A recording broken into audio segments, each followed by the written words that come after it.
before we begin this video, if you will please like the video. If you enjoy it, you don't have to do it till the end. I'm not saying do it right now, but if you enjoy the video, please hit that like button, hit that subscribe button if you want to hear me break down more video games that are coming out, that have come out, that people are currently playing. I would appreciate it, but obviously you don't have to. It's completely up to you. Just figured I'd ask.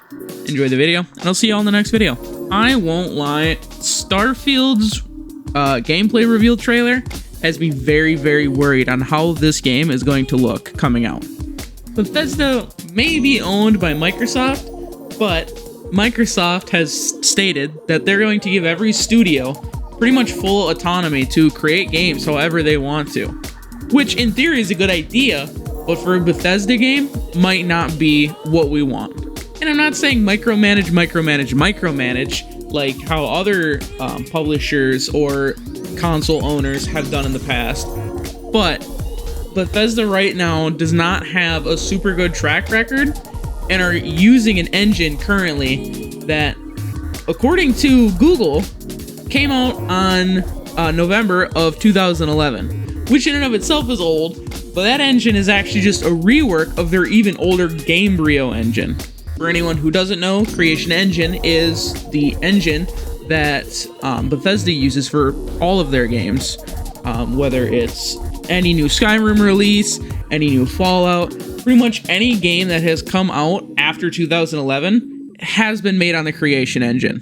Obviously, seeing as the engine is 11 years old at this point, that's pretty old. But like I said, it is literally just a rework of the Gamebryo engine.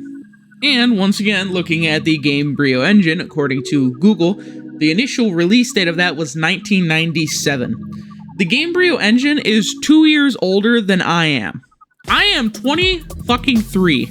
Now, obviously, with the rework that they did to Creation Engine, that makes it a lot better. It makes it run a lot smoother. You can have a lot better graphics. You can do a whole lot more with this engine. But just looking at Fallout 4, which is kind of where the Creation Engine really exploded into like a mainstream name, looking at Fallout 76, looking at any new Skyrim game, they don't feel like a new product. They feel like how they did back when those games came out. Back when Skyrim came out is what I'm referring to. The exact same issues that we saw in Fallout 76 could very much appear in Starfield. I mean, even just looking at the gameplay for Starfield in and of itself makes it look like a more space-driven, more futuristic version of a Fallout game, just in and of itself. I mean, even just looking at that shot of the robot as it's walking towards the ship makes me feel like I'm looking at a Fallout game that is set in a completely different universe, separate from what we know. You know, and I'm not saying that they have to make a completely new engine, they have to do all this stuff, but I don't think the Creation Engine is the way that Bethesda should make games anymore. I think they should switch it out for something more modern, whether it is Unreal 5 or whether it is literally anything else than the Creation Engine. As a matter of fact, the only AAA game that I can currently think of that still uses its same engine from way back in the early 2000s is Call of Duty. And we see where Call of Duty is right now. Every game that releases always has a ton of bugs that are the exact same from last year, and it's ridiculous. In some cases, the clunkiness of the Creation Engine in and of itself is a good thing to kind of steer back to that conversation. I don't want to go into a Call of Duty tangent because I think I've already done that enough on this stupid fucking channel. But to get back to it, the clunkiness makes sense in Fallout 4 and Skyrim. You're swinging a big ass sword, or you're shooting a really, really poorly made gun, or one that is just so astronomically big that it would be hard to handle. It makes sense. But seeing clunky gunplay in a space sci-fi shooter, to me just doesn't make much sense. And with the limitations of the Creation Engine of where it stands, I feel like we're going to have another No Man's Sky situation where going to different planets is going to be a cutscene, or it's just going to be a loading screen or something like that. It's not going to be that smoothness that people want out of a sci-fi space shooter game. And yes, I know No Man's Sky did not actually have like any cutscenes between planets or anything like that, but they did have a lot of issues at launch, which is what I am referring to. Looking at games that do it right, let me just say, No Man's Sky does amazing with going between planets and going to space stations and stuff like that. Another game that I think that does the whole first-person shooter space genre, I guess not first-person shooter, but the shooter space sci-fi genre is Star Citizen. The way that that game carries itself is amazing, but it's also built on an engine that can support that type of thing, which is what I feel like Starfield is trying to go for, because I do remember somewhere that they said that you'll be able to go between planets, fly to planets in the game.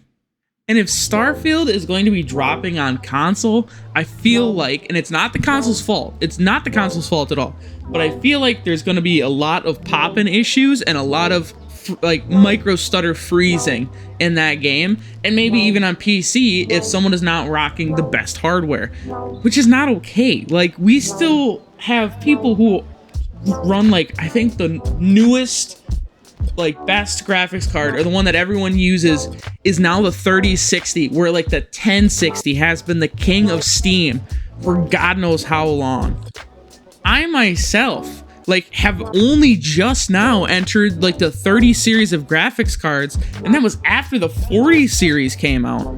Like, there are people who just can't afford to just up and spend all this money, or have a console and don't want to spend money on a computer because, one, they can't justify it because all they do is play video games, or two, they don't have the money to do that. Now, granted, one upside that Starfield does have is that Game Pass owners like myself will be able to play the game as soon as it comes out, day one on Game Pass. That is excellent, because even if there is an issue, we could all look at it and say, I didn't spend any money on it. I have Game Pass even before Starfield, whatever. But those people who don't and buy the game thinking that they're going to get a premium experience, and all of a sudden it's riddled with bugs because it's Bethesda. Back in the day, the running meme was bugs are considered a feature at Bethesda. It was always rubble and bugs. If there wasn't rubble and bugs in a Bethesda game, it wasn't a Bethesda game. That was the running meme.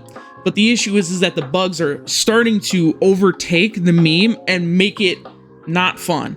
Because back then the bugs would be like, oh, the giant came and smashed my character with a hammer, and now I'm in space. Haha, funny, goofy, haha, no big deal. My horse can run straight up a cliff. Haha, funny, goofy, haha, this is fun. And it started to become less fun. I would say the tippy top peak of it was Fallout 76, where the enemies that you're supposed to shoot at are now invisible and you can't see them. Like, that's not fun. That's just immersion breaking to like the point to where I don't want to play it anymore. I can have my immersion broken if it's something funny, like within Skyrim. Like, my roommate has a clip of a horse just randomly just like zipping around the woods, like flying through the air. That was funny. It pulled him out for a second, it was gone, he was able to get right back into the immersion. Now imagine if that was an enemy who was flying around and then flies right at you and just keeps beating the shit out of you. You can't see him and he's flying around. That's not fun. That's game breaking at that point. And it is also weird to me that they've been so really hush-hush about gameplay details for Starfield. We've had one trailer, and I think maybe 2 gameplay reveals, but I don't think we've had anything other than that. I don't even think they've really talked about Starfield. Now, granted, the game only has a release date of 2023. There is no set month, there is no set day. So they very well could fix it and then just release it at the end of the year. But I don't think that's going to happen, because Microsoft also needs it to help their bottom line. They bought Bethesda for a lot of fucking money. So this game has to come out because it is supposed to be a big money maker.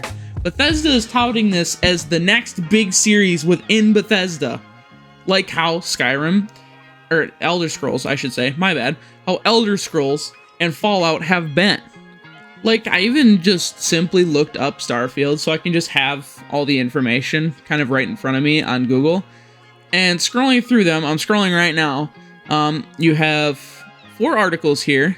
One talking about a space game that is leaving Game Pass, not related. There is one update from literally a day ago. Starfield's planets might have multiple biomes and environments. Now that's great, but once again, I'm worried about popping and freezing because they're trying to be overambitious like they were with Fallout 76. Which, by the way, comparable was not very ambitious. 16 times the detail did not feel like 16 times the detail there, Todd. Continuing to scroll again, the only other things that I'm seeing is the official Starfield Twitter, the Wikipedia page, the Xbox kind of site or whatever for it. There's speculations on the release window and the latest news, which is literally just the thing that I read before. And that's it.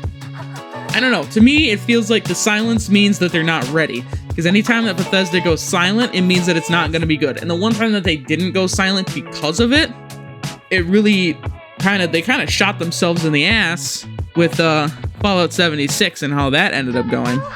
But who knows? I could very well be wrong, and I pray to God. I pray to every single religion out there that this game won't be bad, because I want a new single-player game that is just fun and works out the box. Like, that's it. That's all I want. I don't think that that's too much of an ask, considering I'm probably going to be paying $70 for this game.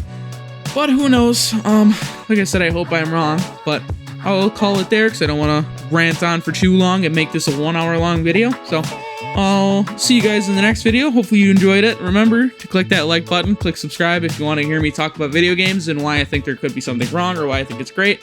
Like I said, I think this is what I'm going to keep doing. I'm having a lot of fun just kind of venting out my thoughts onto YouTube. And people seem to be liking the videos because I keep getting more and more views because of it. By the way, that's not why I'm making these videos. Well, I guess technically, yes, it is the reason, but I want to make videos because I like sharing my opinions with people and seeing what they also think. So, okay, thank you. Goodbye.